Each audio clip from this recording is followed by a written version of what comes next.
xamante ne rencontre bu am solo la parce qu'il est important yu mel ni buy xew xam nga Sénégal loolu moo xaw a doy waar gars yi dañuy waxtaan ci politique mais kii fële la far kële fële la far mais du ñu dem historiquement ci idéologie pour jéem ko mën a comprendre xool ay parti bu ñu lëkkaloowee lan moo leen boole ban idéologie la ñu àndee. Et il est important par rapport ak rencontre bi ñu xool le parti communiste chinois lan lay représenter en termes d'idéologie Pastef tamit lan lay représenter en termes d'idéologie pour ñu mën a xool rencontre boobu ban solo la am. Et boo xoolee le parti communiste chinois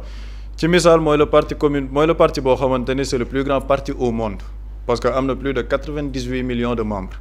Le parti communiste chinois c'est un parti très important boo xamante ni Mao Zedong moo ko créé en juillet 1921 à Shanghai. léegi lan mooy solo soosu noonu par rapport à l'idéologie mooy l'idéologie maoïste maa ngi koy wax tey jii au Sénégal booy xool historiquement il y avait un débat sur l'idéologie politique da ngay gis Senghor par rapport ak idéologie ba muy nekk Union progressiste après ñu ne le parti socialiste après ba ñu gënee ubbi avec Abdou Diouf ñu dem dans le démocratisme intégral ci la Abdoulaye Wade ñëw ne moom il est un libéral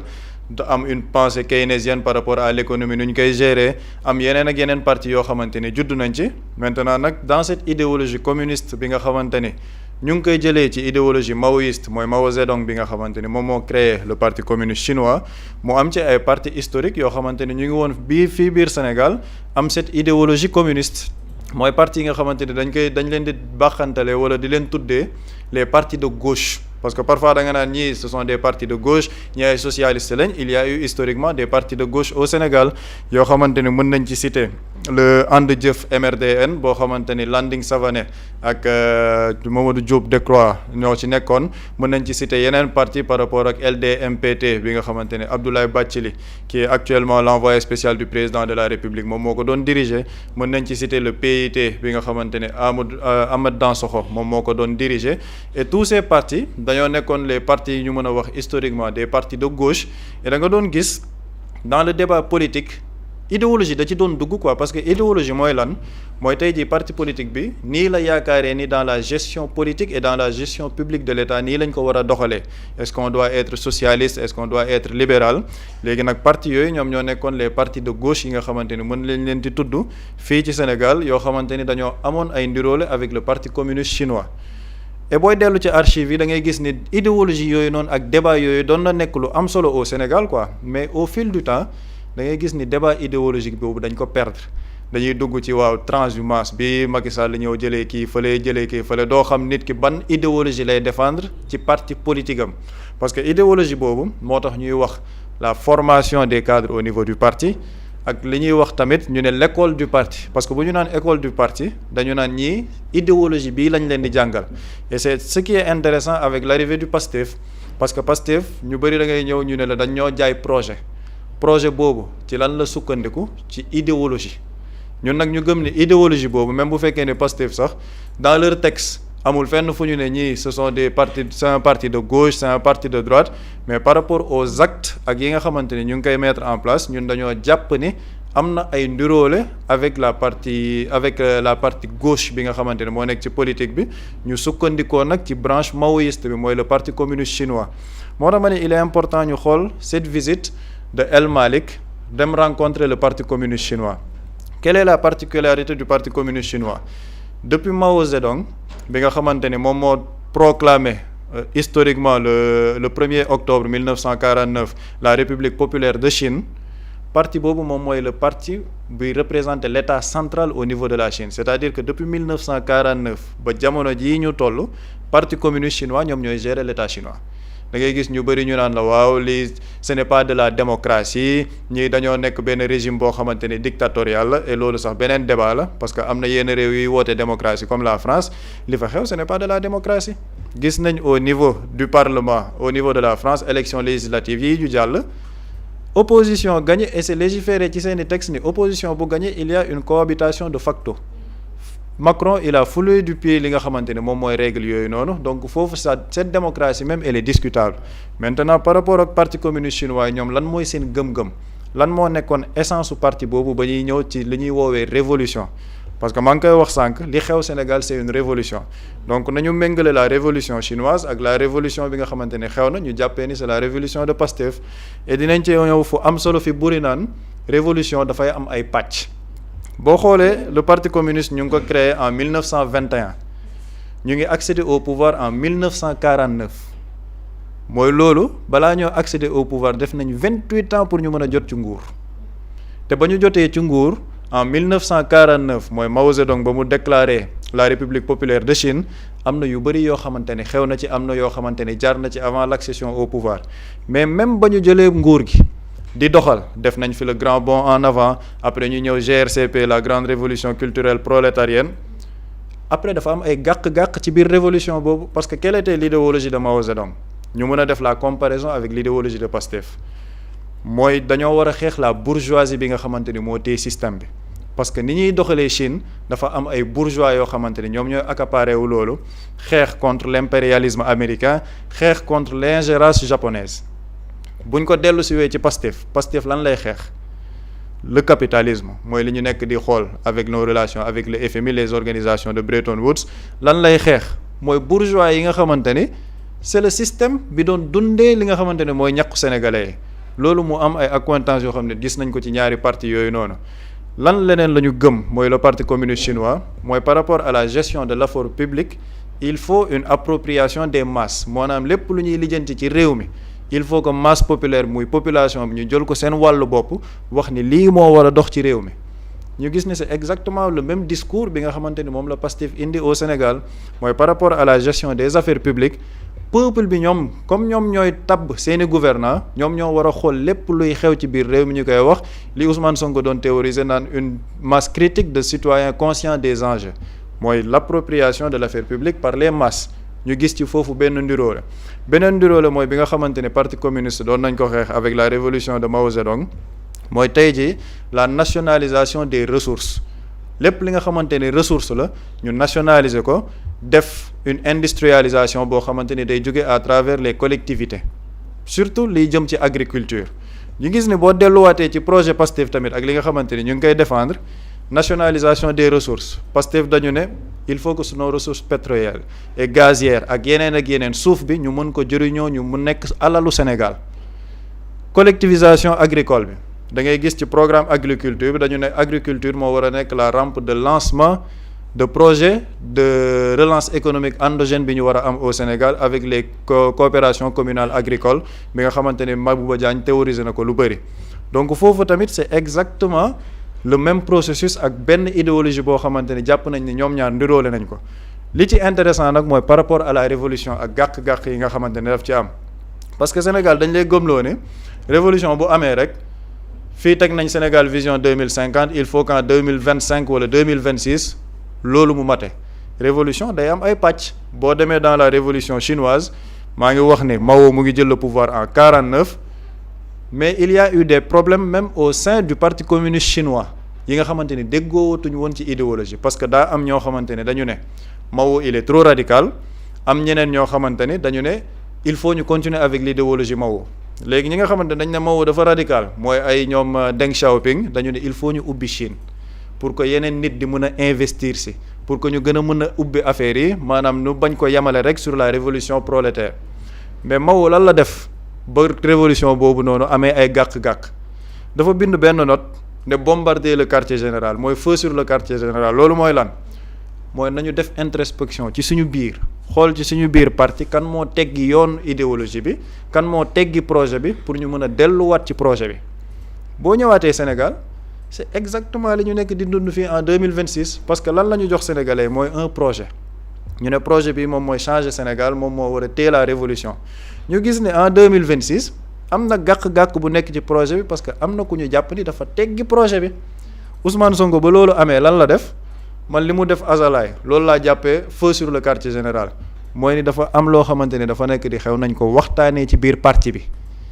am na ñoo xamante ne ñu ngi nekk di wàcc yoon bi mooy li buri wax léegi nañu dellu si waat ci parti bi parce que parti bi moom idéologie boobu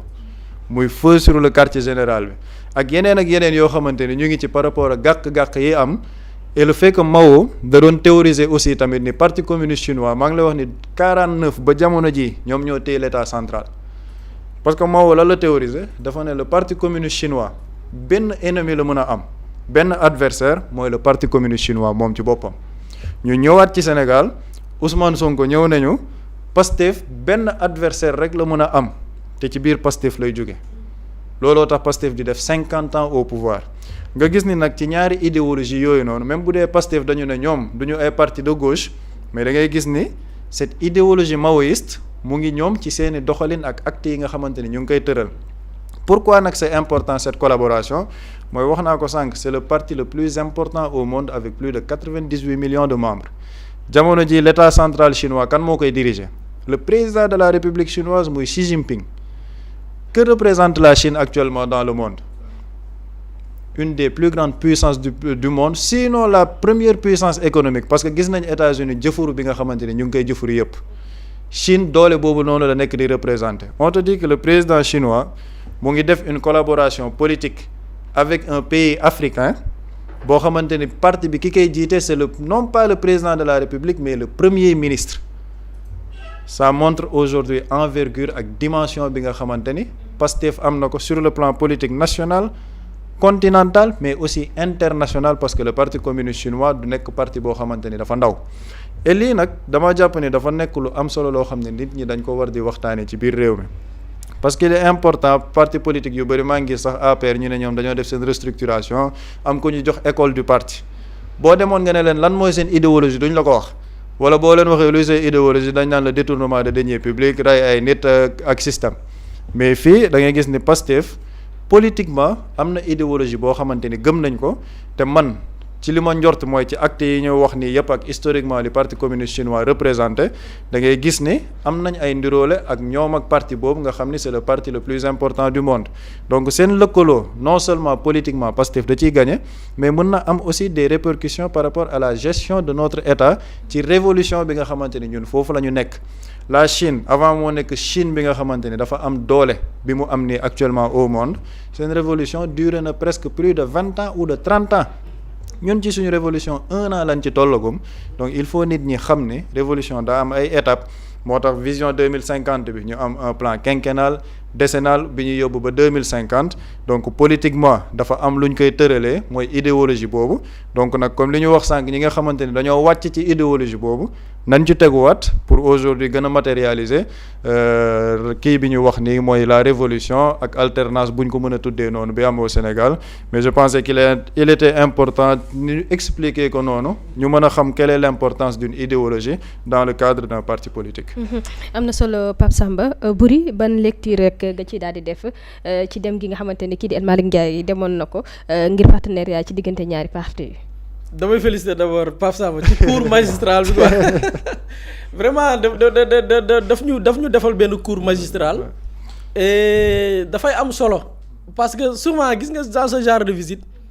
nit ñi duñu xool le contenu li ñu gis mooy la forme et Pape Samba a bien fait de faire la comparaison entre ces deux partis et man li ma ci jàngat njëkk mooy tey boo jëlee le parti communiste chinois da nga gis ni li ñu fexe ba ancré bi ñu accéder au pouvoir mooy c'est l'idéologie du parti da ngay gis ni la ñuy doxalee maanaam état bi lu ñuy waxtaanee boo xoolee dans l'organisation du parti lu ñuy waxtaanee la avec ay comité avec une bonne structuration moo bi ñuy invité Sadikh Top mu koy wax loolu moo jël ñu yóbbu ko nag ci état bi c'est-à-dire que fexe ba idéologie yooyu nga xamante ni parti bi moo ko nas bu ñu paree nag fexe ba mu yóbbul li nga xam ne mooy ci état bi mais pour l'intérêt des populations leneen li ñu ci jàngee mooy état duñ ko defar te amul idéologie bu ko porter c'est-à-dire que on peut pas construire un état ak guerre d'idéologie pëccoxoo kii bu jaaree fii kii jaar fii tey par exemple boo jëlee le Sénégal loolu moo fi nekk di xew projet la ñu jaay falu jël ku ne teg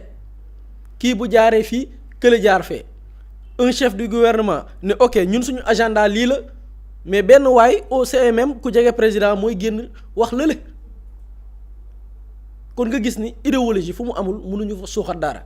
et boo xoolee l'exemple avec les communistes en Chine l'exemple c'est ça quoi en fait l'idéologie dañu ñëw porter ko au sein du pouvoir mu am njeexital ci les populations et njeexital bi fan nga koy nattee Pape Samba dafa wax lu am solo muy suivre la chronologie moment bi ñu conquérir le pouvoir moment bi ñu defee les réformes économiques ak moment bi résultats yi commencé jot parce que les résultats en Chine 78 jëm année 80 année 90 2000 le résultat yi commencé visible donc parfois dafay paradoxal boo gisee tey ñu def Sénégal une révolution en 2024 2025 2026 gars yi ne ok dëkk bi métti na alors que on parle de réforme économique chinois yi bi ñuy mënee les réformes économiques ak moment bi ñuy décoller bi ñu naan ok la pauvreté extrême xeex nañ ko ba mu jeex mais c'était ay année 2000 c'est-à-dire que ay année 2000 ak li ñu chronologie bi Pape Samba def yëpp ay année 2000 la ñuy soog a commencé dégg ni maanaam la pauvreté extrême ñàkk gu jéggi dayo chinois yi atteindre nañ ko di ko xeex daanaka njeexital bi ñu ngi koy gis loolu leçon la boo xamante ni je parle pas du tey du président de l'Assemblée nationale bi dem représenter le président du parti Pastef mais le sénégalais leçon bi mu ci mën a jàngee mooy mais une révolution surtout une révolution profonde doo ko réaliser ci 2 ans doo ko réaliser ci 1 mandat doo ko réaliser ci 2 mandats parce que boo xoolee seen révolution ak les personnalités yu topp da nga gis ni dañu bâtir benn assise d'abord assise boobu noonu nga gis ni dafa am fluidité ku ñëw ci idéologie boobu ngay topp mooy dox du bi gars yi naan pouvoir de 50 ans lu mën a nekk la xam nga lu am lu mën a nekk mooy da ngay créer des assises yoo xamante ni di nga fexe ba ku ñëw donte le fondateur l'âme même du projet nekkatu fi mais dafay wéy parce que dañ ko bâtir ci ay idéologie yoo xam ne dafa clair loolu la ci sénégalais yi war a jànge mais liñ ci war a jànge ñun en tant que état mooy ñun état en tant que autorité mais lii c'est un bel exemple ñun bu ñu war a copier pourquoi c'est un bel exemple mooy ce pays la Chine 1960 ñun la ñu am indépendance jëlal Chine 1960 ak tey nga comparer le Sénégal 1960 ak tey même bu ñuy def la coopération da ngay gis ni coopération bi lan moo ciy jiitu boo xoolee bi ñu fa mujjee dem voyage lan la ñu wax lu bari ci les accords dañu wax ay partage ou bien nu ñu koy waxee transfert de technologie transfert de compétence c'est-à-dire que ñoom boo ñu xoolee fa ñu déparé ñun ak ñoom rawee nañu raw boo xamante ni tey suñu lëkkaloo yi sax dañ naan nañu fexe ba xam-xam mi ngeen yor sax ngeen jox ñu ko kon dëkk boobu ñun war nañ ko roy ou pas man dama jàpp ni war nañ ko roy bonul xam nga lu bon ci roy lu bon ñun on a toujours copié mais malheureusement du ñu copier sax la gën a baax ca dëkk yi ñu roy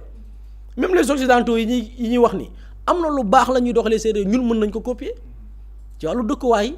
prise en charge sociale yooyu yëpp lu ñu war a copier mais malheureusement nos autorités ñoom bu ñu copier ci ñoom du ñu copier ci ñoom lu baax donc pour man la Chine c'est un modèle boo xamante ni à copier fi ñu jógee ak fi ñu yegg si tey fexe tey ba bousculer la hiérarchie parce que tey bi ñuy def l'histoire bi Pape Samba di def l'histoire tey booy remonter dans le temps après la seconde guerre mondiale mais les puissances yi doon wax mais ce sont les États-Unis ñoo taxaw positionné wu péga la ñoom France ak boole leen yëpp nekk seeni kilifa benn gendarme du monde moo amoon muy les États-Unis mais nga xool la suite des événements naka la ay Union soviétique pare dekkilaat avec Poutine ñëw ñoom it ñu ñëw positionné wu nga jël Chine moom it xeex ba positionné wu am droit de veto tey bu mbooleem bànqaasi réew yi bu ñu dajaloo jël benn décision Chine bu ñëwee teg veto dañ koy appliquer loolu modèle la ñun lañ ci war a inspiré wu jàng ci naka la ñu accéder ci li nga xamante ni mooy souveraineté boobu noonu naka la ñu def ba ñu respecter leen tey da ngay xool ñun lu ñuy jooy ci Afrique boo xoolee lan la wàllum racisme pourtant defuma discrimination de mais chinois yi gënuñ ñoo rafet gëm naa ni sax ci ni yàlla bindee ñun ñoo dàq ci lu yàlla sàkk nit ku ñu la dàq ci lu suñu borom sàkk